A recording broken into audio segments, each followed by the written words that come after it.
No dia 11 de fevereiro de 1858, a Santíssima Virgem Maria aparecia à humilde Bernadette Soubirous para pedir à Igreja oração e penitência pela conversão dos pecadores. As mensagens de Nossa Senhora, saídas da gruta de Massabielle, nos arredores da cidade francesa de Lourdes, até hoje ecoam no coração dos fiéis que, maravilhados com o amor da Mãe, que veio ao encontro de Santa Isabel e vem agora ao encontro de seu povo, peregrinam à França buscando alívio para o corpo e para a alma. A quem deseja conhecer mais profundamente a história das aparições de Lourdes, é recomendado o ótimo livro do sacerdote René Laurentin, um dos mariólogos mais respeitados do mundo, perito do Concílio Vaticano II. Lourdes, relato autêntico das aparições. Essa obra é a narrativa condensada de uma apaixonada pesquisa do padre Laurentin sobre Nossa Senhora de Lourdes. Depois de recolher informações em documentos, testemunhos, artigos de jornal e interrogatórios, o sacerdote escreveu fartos 6 volumes sobre as aparições, uma autêntica biblioteca sobre o acontecimento. Neste texto, o padre Laurentin relata de forma graciosa como as aparições de uma bela senhora agitaram a vida de Lourdes. Além das narrativas da própria vidente, são compiladas as impressões de outras pessoas, ilustrando em que condições estupendas, apesar de zombarias, de dúvidas e de oposições, a voz daquela menina, mensageira da Imaculada, se impôs ao mundo. No final de seu livro, René Laurentin evoca 4 pontos principais da mensagem de Nossa Senhora de Lourdes, a saber, a pobreza, a oração, a penitência e a Imaculada Conceição. Antes de tudo, a pobreza. A eleição de Bernadette Soubirous para receber as aparições da Virgem Santíssima é mais uma mostra da predileção de Deus pelos mais pobres. Como sugere o Papa Leão XIII, oferecendo exemplos bíblicos, é para as classes desafortunadas que o coração de Deus parece inclinar-se mais. Bernadette era pobre em tudo, social, intelectual e até fisicamente falando. A história de sua família começa com as dificuldades de seu pai em sustentá-la. Em um acidente no moinho, o pai de Bernadette perde a visão de um dos olhos e já não é capaz de produzir farinha de boa qualidade. Não bastando isso, a crescente industrialização aprimora o processo de produção de farinha, tornando o instrumento da família Soubirous obsoleto e insuficiente. Por fim, uma seca de 2 anos faz com que o trigo diminua e insta Francisco Soubirous a vender o seu trabalho braçal para girar os moinhos de outrem. O preço de seu trabalho chega a valer menos que o de um animal, que por possuir mais músculos, consegue girar o engenho com mais força. Episódios trágicos seguem-se um após o outro e chegam a desabrigar a família, que se vê obrigada a morar de favor na casa de um parente. Eles vão então para um pequeno espaço, apelidado de Le Cachot, cárcere. Ali, vivendo todas as dificuldades de uma vida humilde, Bernadette contrai uma cólera, doença epidêmica à época, e talvez vítima dos desajustados métodos para o tratamento da doença, acaba contraindo uma asma, que não a abandonará até a sua morte. Bernadette também era analfabeta. Um ano antes das aparições, vivendo na casa de sua ama seca, ela tentou ensinar-lhe o catecismo, mas teve muitas dificuldades, pois Bernadette só sabia falar o dialeto. Constantemente maltratada por sua ama, ela voltou para a casa de seus pais. E foi saindo dali, em fevereiro de 1858, que a Virgem Santíssima lhe apareceu. Estando ela em casa, no Le Cachot, a lenha acaba. Então ela, sua irmã mais nova e uma amiga vão buscar um pouco de lenha. Chegando perto do córrego, as 2 meninas atravessam-no, mas Bernadette, temendo entrar na água fria por causa de sua asma, fica. Ao tirar as suas meias para atravessar o riacho, ela percebe uma rajada de vento sobrenatural e, quando olha para a gruta do outro lado, vê uma jovem vestida de branco, com uma faixa azul, um rosário e 2 rosas douradas nos pés. Instintivamente ela se ajoelha e tenta fazer o sinal da cruz, mas seu braço está como que morto. A Virgem então faz o sinal da cruz. Ela imita e põe-se a rezar o terço. desfiando ela mesma as contas. Esta gruta tornou-se assim a sede de uma admirável escola de oração, onde a Virgem Maria ensina a todos a contemplar com fervoroso amor o rosto de Cristo. O Papa Bento XVI, comentando o relato dessa primeira aparição em Lourdes, ressalta o fato de Nossa Senhora saudar Bernadette com o sinal da cruz. É significativo que na primeira aparição a Bernadette, a Virgem Maria inicia o seu encontro com o sinal da cruz. Mais do que um simples sinal, é uma iniciação aos mistérios da fé que Bernadette recebe da Virgem Maria. O sinal da cruz é de alguma forma a síntese da nossa fé, porque nos diz quanto Deus nos amou. Diz-nos que no mundo há um amor mais forte do que a morte, mais forte do que as nossas fraquezas e os nossos pecados. A força do amor é maior do que o mal que nos ameaça. É este mistério da universalidade do amor de Deus pelos homens que a Virgem Maria veio revelar aqui, em Lourdes. Ela convida todos os homens de boa vontade, todos aqueles que sofrem no coração ou no corpo, a levantar os olhos para a cruz de Jesus, a fim de encontrar nela a fonte da vida, a fonte da salvação. De fato, Bernadette sai daquele primeiro encontro revigorada, tal foi o amor no qual esteve imersa durante a visita da Santíssima Virgem. Justo ela, La Friolerá, não sentia fria água do riacho. Ela, a mais fraca de todas, conseguia carregar os feixes de lenha para casa sem ofegar e sem dificuldades. E ardia nela o desejo de rever a Senhora. É interessante, a mensagem de Lourdes dá ênfase à pobreza, mas também fala da oração. Durante várias aparições, nada aconteceu entre Nossa Senhora e Bernadette, senão pura e simplesmente oração. Enquanto ela se detinha de joelhos em oração, abstraída de tudo que estava ao redor, os médicos examinavam o seu pulso e ele estava absolutamente normal. Até velas colocaram queimando a pele de Bernadette, mas ela não reagia, compenetrada que estava diante da Virgem, rezando. Em Lourdes, a Virgem Maria vem recordar-nos que a oração intensa e humilde, confidente e perseverante, deve ter um lugar central na nossa vida cristã. A oração é indispensável para acolher a força de Cristo. Como diz Santa Teresa de Ávila, a oração é a porta do castelo de nossa alma. Trata-se de uma atitude indispensável a quem está disposto a amar generosamente ao Senhor. A terceira mensagem de Lourdes é penitência. Na oitava aparição, Bernadette, que sempre parecia tão tranquila, ficou triste e sombria. Esse dia tinha pronunciado uma palavra nova, penitência, e disse: rogai a Deus pela conversão dos pecadores. Logo lhe pedira que se ajoelhasse e beijasse o solo como penitência pelos pecadores. Nesse ponto, todas as aparições marianas encaixam-se. Todas, sem exceção, pedem à humanidade que faça penitência, que se mortifique. Infelizmente, nem sempre esse pedido de Nossa Senhora é levado a sério. Muitas pessoas, chamadas aparicionistas, costumam colecionar informações sobre aparições. Preocupam-se exageradamente com previsões do futuro, mas se esquecem de fazer penitência. As mesmas Martas agitadas que ficam procurando novidades, que são capazes de ir ao outro lado do mundo para procurar a previsão de Maria Santíssima para a próxima semana, deveriam fazer um exame de consciência. Estamos realmente praticando mortificações? As realidades antevistas por Nossa Senhora para o futuro são sempre condicionais. Acontecerão se não se fizer penitência. Então, estamos realmente empenhados em acolher as palavras da Virgem Maria?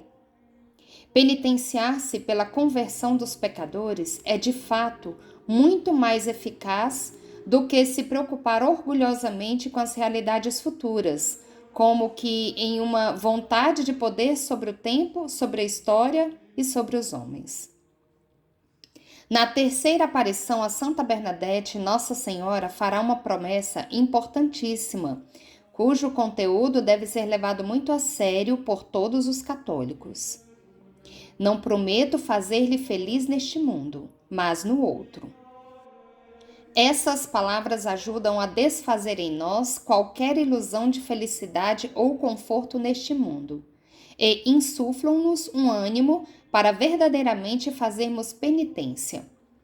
Afinal, não é possível amar neste mundo com a nossa carne manchada pelo pecado sem passar pela senda da mortificação. Há uma lei dentro de nós que diz: foge da dor, busca o prazer.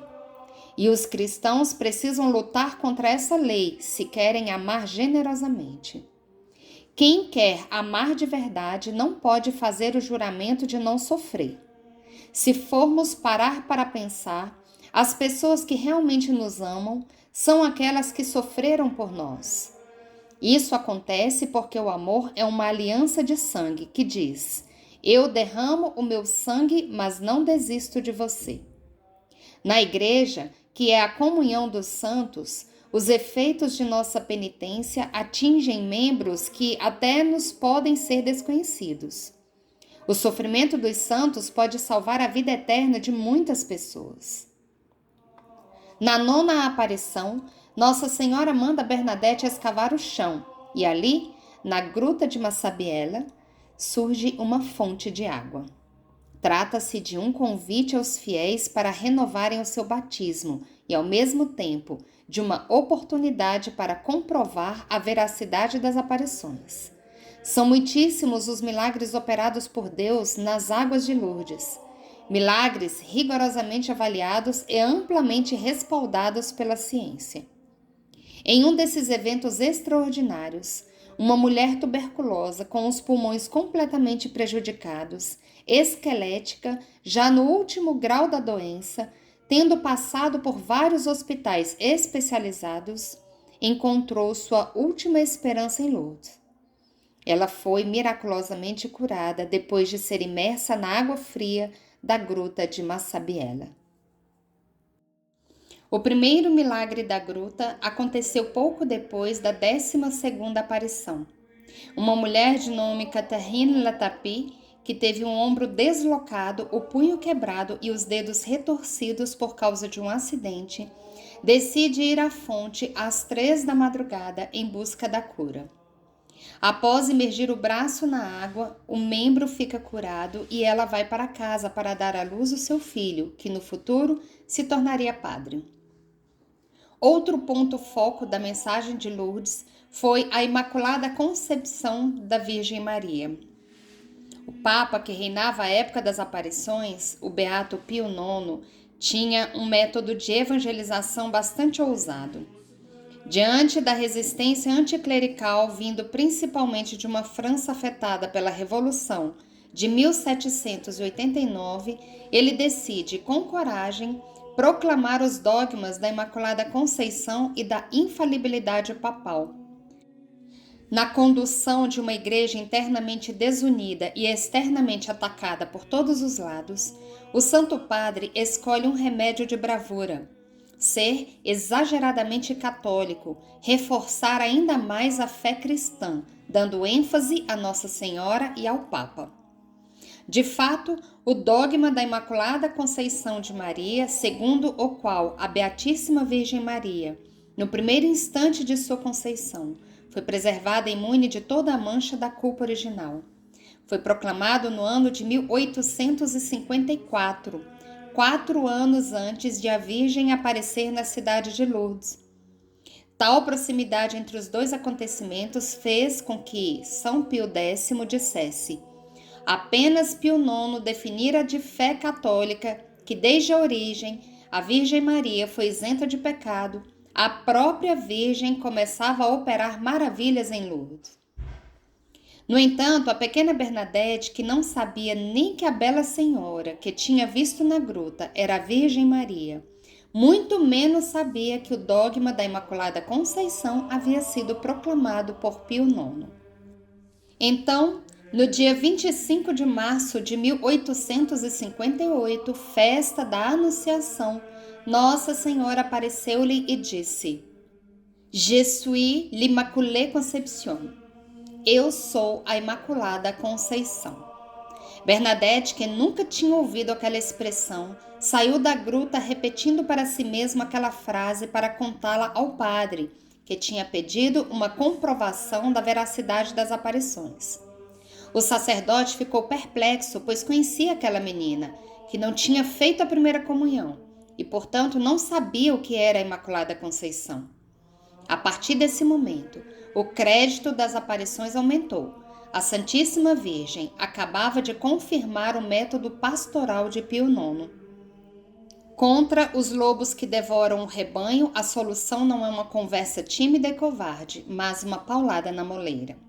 Ao mesmo tempo, a realidade da Imaculada Conceição é algo que nos poderia deixar um pouco perplexos. Por quê? De tantos títulos, Nossa Senhora decide manifestar-se como Imaculada, sem pecados. Não seria isso desestimulante para nós, tão cheios de pecados e defeitos? Na verdade, não. A Virgem Maria aparece com toda a sua pureza e santidade para dar ao homem uma notícia. É possível ser santo e amar a Deus perfeitamente com amor sobrenatural. Os santos de sétima morada confiaram na graça de Deus e viveram assim, de forma extraordinária. Além disso, explicava o Papa Bento XVI em visita a Lourdes. Este privilégio concedido à Virgem Maria, que a distingue da nossa condição comum, não a afasta, antes, pelo contrário, aproxima de nós. Enquanto o pecado divide e nos afasta uns dos outros, a pureza da Virgem Maria torna-a infinitamente próxima dos nossos corações, atenta a cada um de nós e solícita do nosso verdadeiro bem. Podeis constatá-lo tanto aqui em Lourdes, como em todos os santuários marianos. Multidões imensas acorrem aos pés da Virgem Maria, para lhe confiar aquilo que cada um tem de mais íntimo, aquilo que cada um tem particularmente a peito.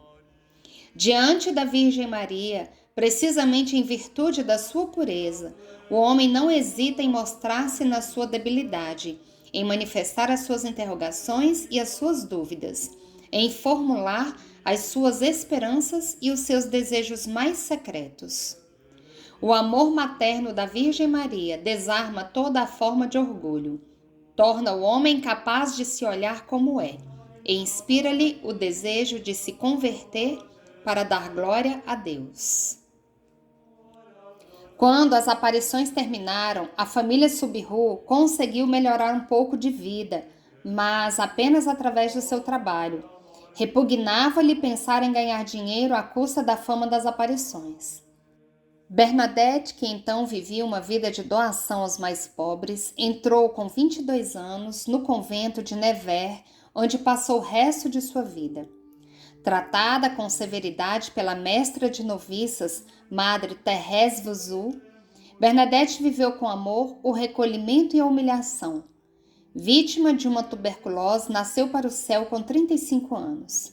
30 anos após a sua morte, exumaram seu corpo e ele estava incorrupto. O seu crucifixo estava corroído, o terço oxidado, ou seja, havia umidade. Mas ela mesma estava intacta.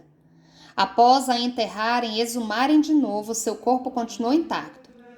Finalmente, hoje, o seu corpo está exposto na igreja de Saint-Gildas, em Nevers. Bernadette Soubirous é a grande pobre de Deus, escolhida para uma vida de profunda humildade. Não se pode ser santo sem ser humilde, sem se recordar pequeno e miserável diante do Senhor. Por isso, a grandeza de Lourdes está justamente na escolha dos pobres. Não prometo fazer-lhe feliz neste mundo, mas no outro. Com os olhos voltados para o alto, imitemos esta grande serva de Deus e busquemos amá-lo com cada vez mais generosidade. A vida de Bernadette Soubirous pode não ter sido rodeada de grandes glórias, mas como não invejá-la agora que ela goza da verdadeira vida no céu? Todas as aparições de Nossa Senhora em Lourdes. Primeira aparição, quinta-feira, 11 de fevereiro de 1858. Santa Bernadette Soubirous redigiu de próprio punho em 7 ocasiões a descrição da aparição, acrescentando novos detalhes em cada uma das versões. Eis um apanhado tão completo quanto possível de todos eles. A primeira vez que fui à gruta era quinta-feira, 11 de fevereiro. Fui para recolher galhos secos com outras duas jovens. Quando estávamos no moinho, eu lhes perguntei se queriam ver onde a água do canal se encontrava com o Gave. Elas me responderam que sim. De lá seguimos o canal e nos encontramos diante de uma gruta, não podendo mais prosseguir. Minhas duas companheiras se colocaram em condição de atravessar a água que estava diante da gruta. Elas a atravessaram e começaram a chorar. Perguntei-lhes por que choravam e disseram-me que a água estava gelada. Pedi que me ajudassem a jogar pedras na água para ver se podia passar sem tirar meus sapatos, mas disseram-me que devia fazer como elas, se quisesse. Fui um pouco mais longe para ver se podia passar sem tirar meus sapatos, mas não poderia. Esta preocupação se explica porque Bernadette sofria de asma e a mãe não queria que tomasse friagem. Nessa ocasião, ela catava galhos secos para aquecer a mísera habitação onde sua família arruinada era constrangida a viver. Prossegue o relato. Então, regressei diante da gruta e comecei a tirar os sapatos. Tinha acabado de tirar a primeira meia quando ouvi um barulho como se fosse uma ventania. Então girei a cabeça para o lado do gramado, do lado oposto da gruta. Vi que as árvores não se moviam. Então continuei a tirar meus sapatos. Ouvi mais uma vez o mesmo barulho. Assim que levantei a cabeça, olhando a gruta, vi uma dama vestida de branco. Tinha um vestido branco, um véu branco, um cinto azul e uma rosa em cada pé, da cor da corda de seu terço. Pensava ser vítima de uma ilusão. Esfreguei os olhos, porém olhei de novo e vi sempre a mesma dama. Coloquei a mão no bolso para pegar o meu terço. Queria fazer o sinal da cruz, mas em vão. Não pude levar a mão até a testa. A mão caía. Então o medo tomou conta de mim. Era mais forte que eu. Todavia não fugi. A dama tomou o terço que segurava entre as mãos e fez o sinal da cruz. Minha mão tremia, porém tentei uma segunda vez e consegui. Assim que fiz o sinal da cruz, desapareceu o grande medo que sentia e fiquei tranquila. Coloquei-me de joelhos, rezei o terço, tendo sempre ante meus olhos aquela bela dama. A visão fazia escorrer o terço, mas não movia os lábios. Quando acabei o meu terço com o dedo, ela fez-me sinal para me aproximar, mas não ousei. Fiquei sempre no mesmo lugar. Então, desapareceu imprevistamente. Comecei a tirar a outra meia para atravessar aquele pouco de água que se encontrava diante da gruta para alcançar as minhas companheiras e regressamos. No caminho de volta, perguntei às minhas companheiras se não haviam visto algo. Não. Perguntei-lhes mais uma vez e disseram-me que não tinham visto nada. Eu lhes roguei que não falassem nada a ninguém. Então elas me interrogaram. E tu, viste algo? Eu lhes disse que não. Se não viste nada, eu também não. Pensava que tinha me enganado, mas retornando a casa na estrada me perguntavam o que tinha visto. Voltavam sempre àquele assunto. Eu não queria lhes dizer, mas insistiram tanto que decidi dizê-lo, mas na condição de que não contassem para ninguém. Prometeram-me que manteriam o segredo, mas assim que chegaram às suas casas, a primeira coisa que contaram foi que eu tinha visto uma dama vestida de branco. Esta foi a primeira vez. Segunda aparição. Domingo, 14 de fevereiro de 1858. Conta Bernadette Soubirous. A segunda vez foi no domingo seguinte. Voltei com várias moças para ver se não me tinha enganado. Eu me sentia muito constrangida interiormente. Minha mãe tinha me proibido voltar. Depois da missa cantada, as outras duas jovens e eu fomos mais uma vez pedir licença à minha mãe. Ela não queria. Dizia-me temer que caísse na água. Temia que eu não voltasse para assistir às vésperas. Prometi que sim e deu-me então a permissão para ir. Fui à paróquia pegar uma garrafinha de água benta para jogá-la na visão, quando eu estivesse na gruta, se a visse, e saímos para a gruta. Ao chegarmos lá, cada uma tomou o seu terço e nos ajoelhamos para rezá-lo. Apenas tinha acabado de rezar a primeira dezena quando vi a mesma dama. Somente Santa Bernadette via e ouvia Nossa Senhora. Então, comecei a jogar água benta nela, dizendo que se vinha da parte de Deus que permanecesse, se não que fosse embora. E me apressava sempre a jogar-lhe água. Ela começou a sorrir e inclinar-se. Mais água jogava, mais sorria e girava a cabeça, e mais havia fazer aqueles gestos. Então, tomada pelo temor, me apressava a aspergi-la mais, e assim o fiz até que a garrafa ficou vazia. Quando terminei de rezar meu terço, ela desapareceu e não me disse nada. Nós nos retiramos para assistir às vésperas. Terceira aparição, quinta-feira, 18 de fevereiro de 1858. Ela só me falou na terceira vez, foi na quinta-feira seguinte. Fui ali com algumas pessoas importantes que me aconselharam a pegar papel e tinta e lhe pedisse que, se tinha algo a me dizer, que tivesse a bondade de colocá-lo por escrito. Tendo chegado lá, comecei a recitar o terço. Após ter rezado a primeira dezena, vi a mesma dama. Transmiti esse pedido à senhora. Ela se pôs a sorrir e me disse que aquilo que tinha para me dizer não era necessário escrevê-lo. Mas perguntou-me se eu queria ter a graça de voltar ali durante 15 dias. Eu lhe respondi que sim. Segundo Santa Bernadette, Nossa Senhora aparecia tal qual é representada na medalha milagrosa, mas sem os raios que saem das mãos. Quarta aparição, sexta-feira, 19 de fevereiro de 1858. Santa Bernadette não escreveu pessoalmente o relato da quinzena de aparições que começou nesse dia. Redigiu apenas uma relação geral dos ditos e pedidos mais importantes de Nossa Senhora. Por isso, a partir deste ponto, a narração é uma composição de palavras da vidente e fatos testemunhados pelos presentes. A quarta aparição foi silenciosa. Bernadette saudava com as mãos e a cabeça, dava gosto vê-la. Era como se na vida toda não tivesse feito outra coisa que não fosse aprender a fazer esses cumprimentos, testemunhou Joseph Barranc, uma vizinha. Bernadette tinha um círio bento aceso. Este gesto, copiado em seguida pelos que assistiam às aparições, inspirou o costume atual de levar velas e acendê-las diante da gruta. Nesta quinzena, Nossa Senhora foi ensinando a forma de devoção que ela queria que se praticasse em Lourdes. Quinta aparição, sábado, 20 de fevereiro de 1858. Bernadette chegou a Massabiella por volta das 6h30. Desta vez, havia cerca de 30 testemunhas. Teve um êxtase de 40 minutos. Voltando para casa com sua mãe, confiou-lhe que a senhora teve a bondade de ensinar-lhe, palavra por palavra, uma oração somente para ela. Ela a rezou todos os dias de sua vida, sem nunca revelá-la. Sexta aparição, domingo 21 de fevereiro de 1858. A dama se apresentou a Bernadette pela manhã por volta das 7h10. Cerca de 100 pessoas estavam no local. A privilegiada vidente escreveu: Esta rainha misericordiosa me disse também para rezar pela conversão dos pecadores. Ela me repetiu várias vezes essas mesmas palavras. Santa Bernadette escreveu mais uma vez: Nossa Senhora disse-me também que não me prometia tornar-me feliz neste mundo, mas no outro.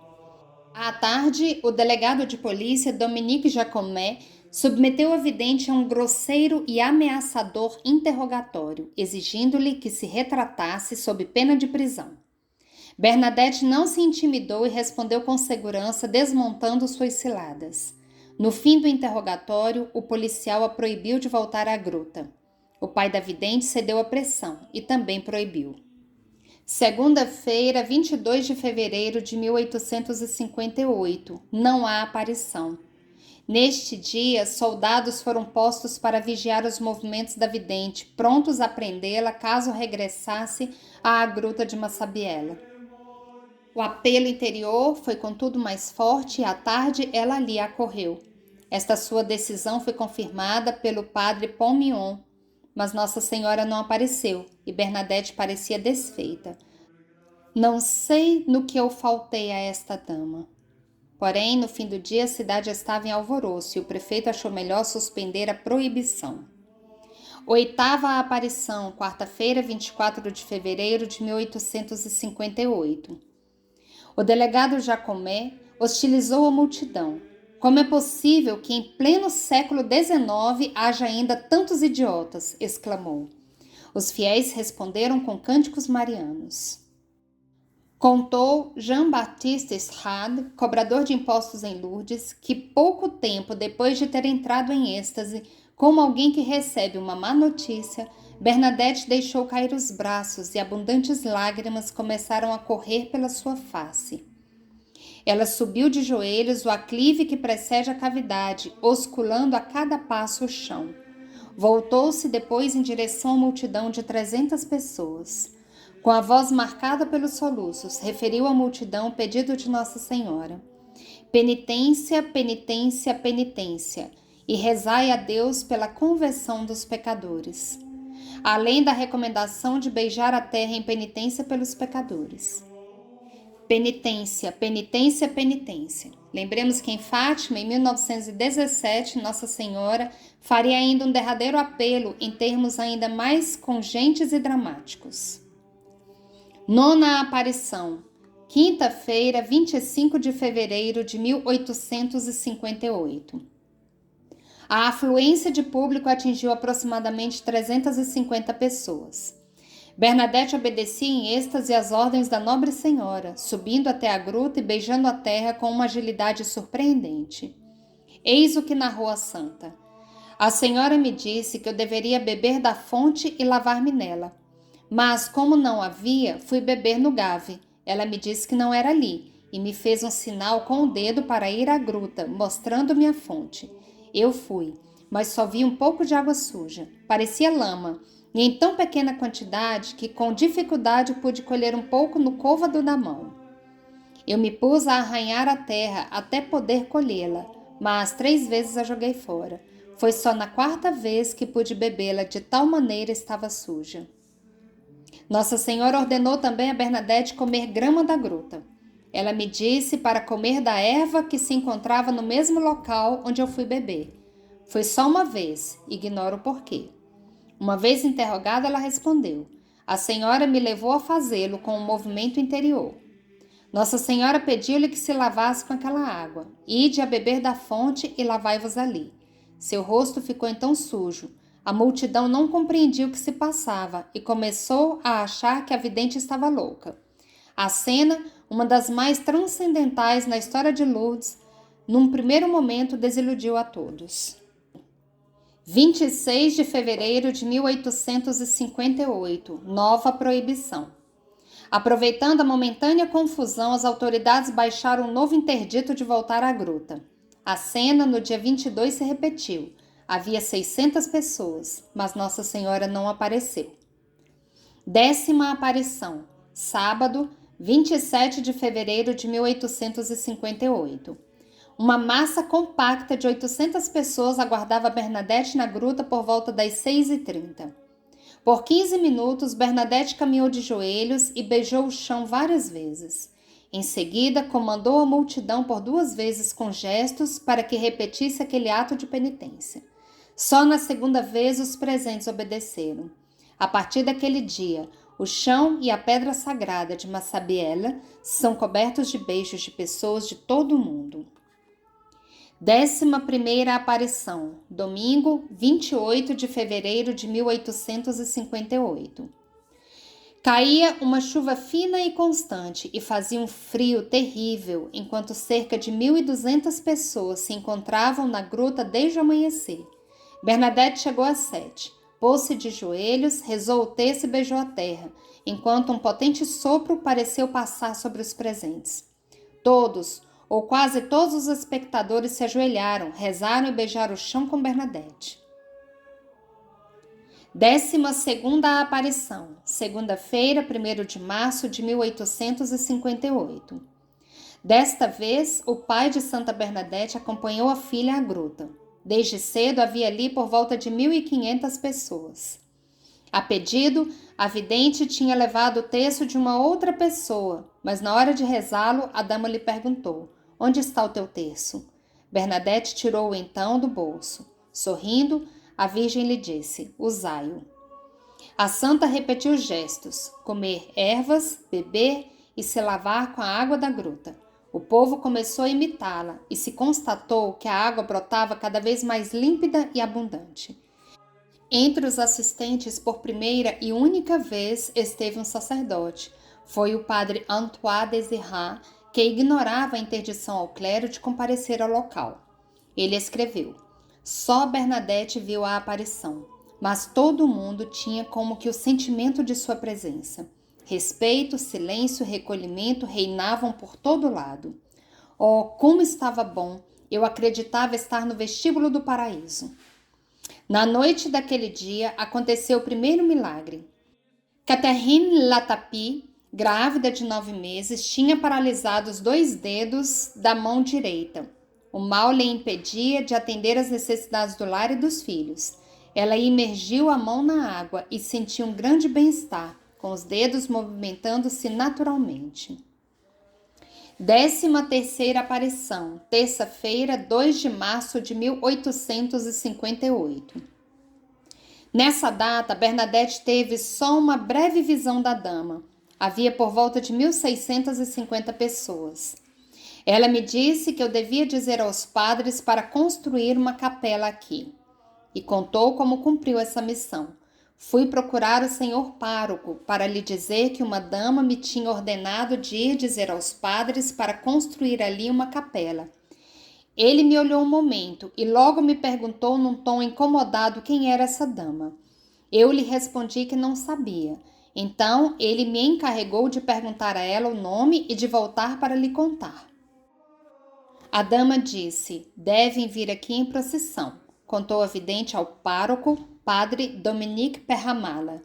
Para o sacerdote, isso foi demais. 14ª aparição, quarta-feira, 3 de março de 1858. 3.000 pessoas se apinhavam em torno da gruta. Santa Bernadette rezou por muito tempo, mas se levantou com os olhos repletos de lágrimas e clamou: não me apareceu. No mesmo dia após a aula, sentiu um convite interior de Nossa Senhora. Retornou à gruta e desta vez a viu. Bernadette cumpriu a ordem do pároco. Eu lhe perguntei seu nome por parte do senhor pároco, mas ela não fazia outra coisa senão sorrir.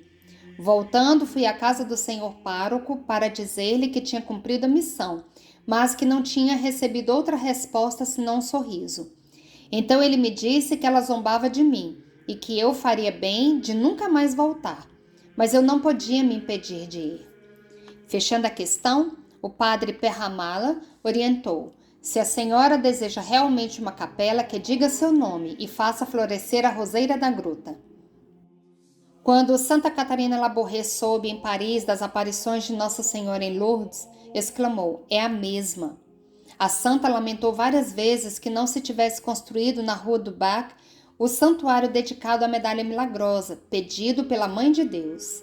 Se os superiores tivessem querido, a Santa Virgem teria escolhido nossa capela para operar os milagres de Lourdes.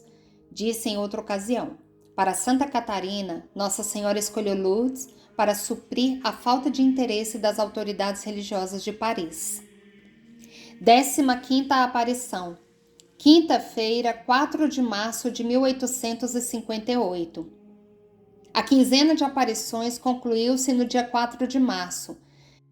Desta vez, reuniram-se entre 8 e 20.000 pessoas, segundo as versões. Havia avidez de um milagre. O delegado de polícia revistou a gruta e as proximidades à procura de alguma espécie de fogo de artifício que servisse para simular uma aparição, mas nada encontrou. Bernadette era amparada por um grupo de guardas que continha multidão. O êxtase durou quase 1 hora, sem que acontecesse algo extraordinário. Ela disse: oh, sim, ela vai voltar, mas agora já não é mais necessário que eu vá à gruta. Quando ela voltar, então será necessário que eu retorne à gruta. Ela far-me-á saber. 16ª aparição, quinta-feira, 25 de março de 1858. Os milagres continuavam se multiplicando e, ao mesmo tempo, iam se arrefecendo as resistências do pároco. Durante 20 dias, Bernadette não voltou à gruta. Sentiu o chamado de Nossa Senhora nas primeiras horas da festa da Anunciação. Então foi à gruta. Depois dos 15 dias, eu lhe perguntei de novo seu nome, 3 vezes seguidas. Ela sorria sempre. Por fim, ousei uma 4ª vez. E foi então que ela, com os 2 braços ao longo do corpo, como na Medalha Milagrosa, levantou os olhos aos céus e depois me disse, juntando as mãos na altura do peito, que ela era a Imaculada Conceição. Então eu voltei de novo à casa do senhor pároco para lhe contar que ela me tinha dito que era a Imaculada Conceição. Ele me perguntou se eu estava bem segura. Respondi que sim, e que para não esquecer essa palavra, eu a tinha repetido durante todo o caminho. Santa Bernadette não sabia o significado de Imaculada Conceição, cujo dogma o bem-aventurado Papa Pio IX proclamara poucos anos antes, deixando prostrados os partidários da Revolução e empolgando os devotos de Nossa Senhora no mundo inteiro. O pároco custou a conter as lágrimas. Ela quer mesmo a capela, murmurou Santa Bernadette. A partir desse momento, o sacerdote mudou de atitude. 17ª aparição, quarta-feira, 7 de abril de 1858. A Virgem chamou-a já durante a noite de 6 de abril. Tendo-se espalhado que a vidente iria à gruta, 1.200 pessoas já aguardavam quando ela chegou por volta das 6. O êxtase durou 45 minutos. O Dr. Duzu e outros constataram durante 15 minutos o milagre do círio. Bernadette juntou as mãos sobre o fogo de um círio como para protegê-lo do vento. A chama encostava na pele das mãos e saía entre seus dedos. Está se queimando, bradou alguém, mas a vidente prosseguia insensível. O médico verificou depois que ela não tinha sofrido qualquer queimadura. 18ª e última aparição. Quinta-feira, 16 de julho de 1858. O chamado de Nossa Senhora surpreendeu Bernadette ao anoitecer, quando ela se encontrava em oração na igreja paroquial. A gruta tinha sido fechada com tapumes por ordem das autoridades hostis à aparição. Bernadette foi então com sua tia Lucille e algumas amigas para o outro lado do rio Gave, diante da gruta. Todas se ajoelharam e rezaram. Após alguns instantes, as mãos de Bernadette afastaram-se em sinal de maravilhada surpresa, como por ocasião da quinzena de aparições.